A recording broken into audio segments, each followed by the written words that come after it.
What the WNBA establishment doesn't want you to know about the referee scandal is far worse than anyone imagined. The leaked recordings we're about to expose reveal a conspiracy so deep that federal investigators have now seized computers from league headquarters. What started as suspicious officiating in the Indiana Fever playoff series has exploded into the biggest corruption scandal in women's basketball history.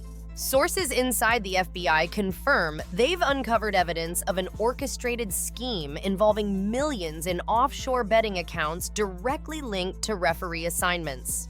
The emergency meeting held at 3 a.m. this morning between league executives and their crisis management team tells you everything about how terrified they are of what's coming next. But before we reveal the shocking audio that has Commissioner Kathy Engelbert in full panic mode, hit that like button if you think Clarke deserves fair officiating for once.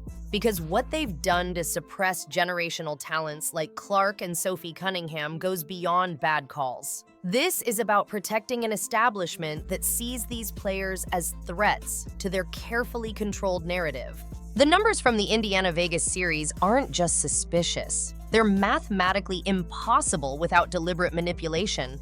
A negative 31 free throw differential across 3 games for a team that leads the league in paint touches. Statistical analysts from MIT have calculated the probability of this occurring naturally at less than 0.001%. But that's not even the most damning evidence. What happened behind closed doors 2 nights before Game 1 will shock everyone who still believes this league has integrity.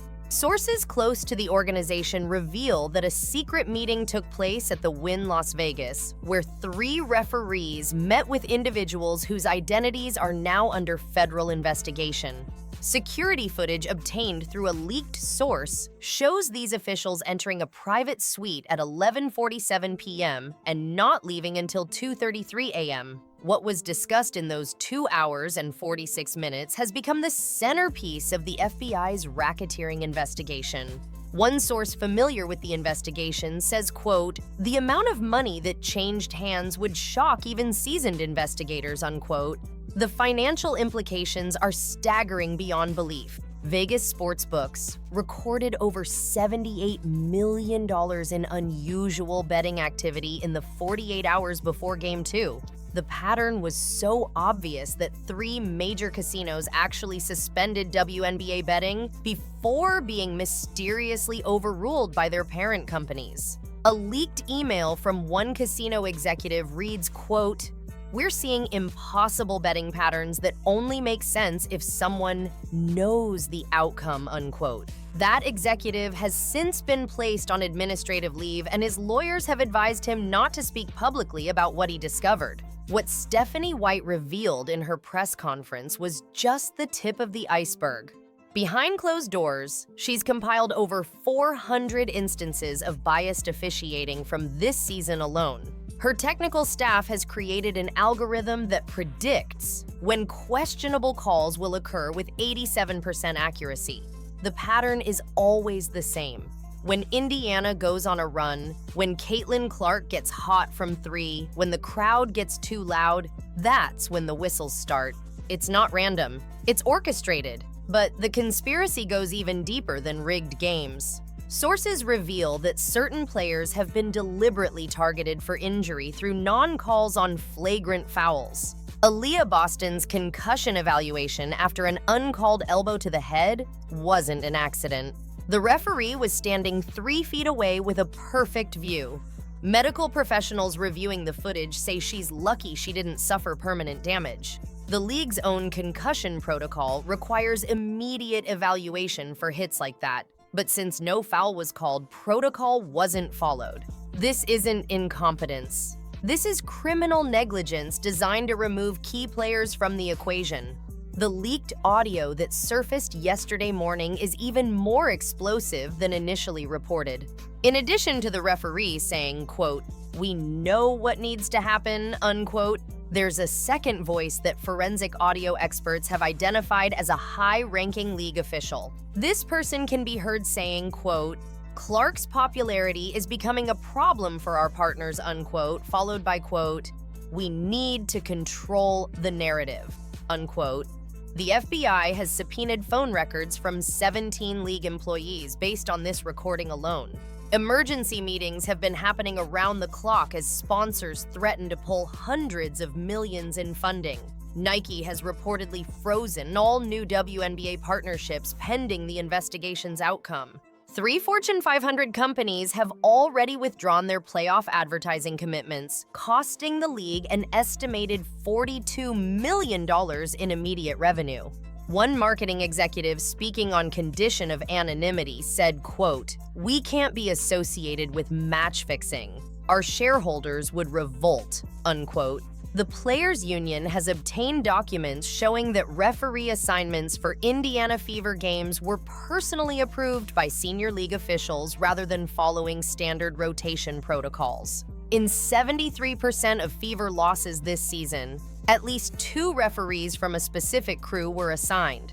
That same crew has been involved in controversial calls against Clarke dating back to her rookie season. The pattern is so obvious that even league insiders are calling it, quote, "statistically impossible without deliberate intent," unquote. What happened next, behind closed doors, was pure chaos. An emergency conference call between team owners at midnight last night turned into a screaming match when 3 owners demanded immediate suspension of the playoffs.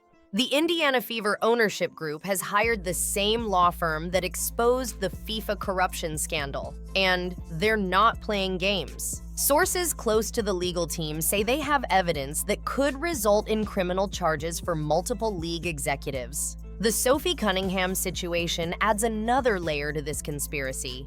Despite being one of the league's most marketable players, she's been systematically targeted by officials when playing for Indiana.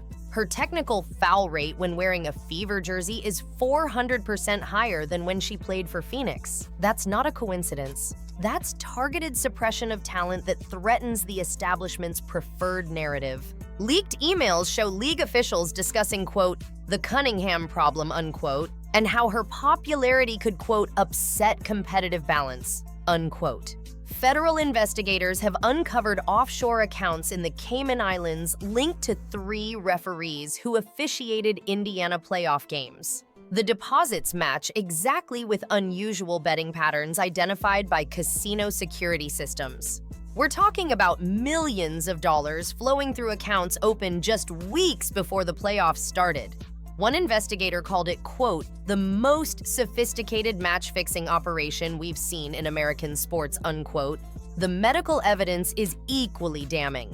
Team doctors from multiple franchises have come forward saying they were pressured to clear players to face Indiana while being told to be, quote, "extra cautious," unquote, with Fever players' injuries. One doctor has recordings of a league medical official saying, quote, "We need Clarke on the bench, not the court," unquote, during a discussion about return-to-play protocols. This isn't about player safety.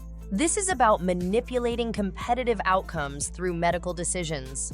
Behind closed doors at yesterday's emergency owners meeting, the Las Vegas representatives walked out when confronted with evidence of their involvement. Security footage from their arena shows meetings between Vegas executives and the same referees now under federal investigation. The timestamps correspond exactly with unusual betting patterns that emerged hours later. One owner reportedly said, quote, "This makes the NBA referee scandal look like jaywalking," unquote. The merchandise implications are destroying the league's financial projections. Clarke jersey sales generate more revenue than the next 5 players combined, yet the league seems determined to suppress her success. Internal documents leaked this morning show executives discussing, quote, managing Clarke's impact on competitive balance, unquote, and, quote, ensuring parity through official oversight, unquote. Translation: they're using referees to prevent the league's most popular player from winning because it threatens their control. Sources reveal that 3 more referees have agreed to cooperate with federal investigators in exchange for immunity. They're providing recordings, text messages, and financial records that paint a picture of systematic corruption going back 3 years. One referee admitted to receiving, quote, performance bonuses, unquote, for games where specific outcomes were achieved. Another has documentation of being threatened with termination after refusing to make predetermined calls. The technology evidence is overwhelming. GPS data from referees' phones places them at locations where they claim they never went. Digital forensics experts have recovered deleted messages discussing point spreads and betting lines. One message thread includes a referee asking, quote, "What's the number we need to hit?" unquote, just hours before tip-off. The electronic trail is so extensive that prosecutors are calling it an open and shut case. What the establishment fears most is that Clarke's success will expose how artificially they've been suppressing talent for years. Her 73% increase in viewership whenever she plays proves what fans actually want. But instead of embracing their biggest star since the league's inception, they're orchestrating her downfall through corrupted officiating. The emergency meeting between broadcast partners and league officials this morning centered entirely on damage control if Clarke speaks publicly about what she knows. Behind closed doors, veteran players are sharing stories that would shock even the most cynical fans. One former MVP revealed she was told by a referee, quote, "We have our orders," unquote, after questioning a call in a crucial playoff game. Another All-Star has documentation of being fined $25,000 for simply asking why video review wasn't used on an obvious missed call. The pattern of suppression and intimidation goes back years, but nobody had the courage to speak up until now. The international basketball community is watching in horror. FIBA officials have privately discussed suspending the WNBA's automatic Olympic qualifying spots if corruption is proven. European leagues are actively recruiting American players with promises of, quote, transparent officiating, unquote. The damage to American women's basketball's reputation could take decades to repair.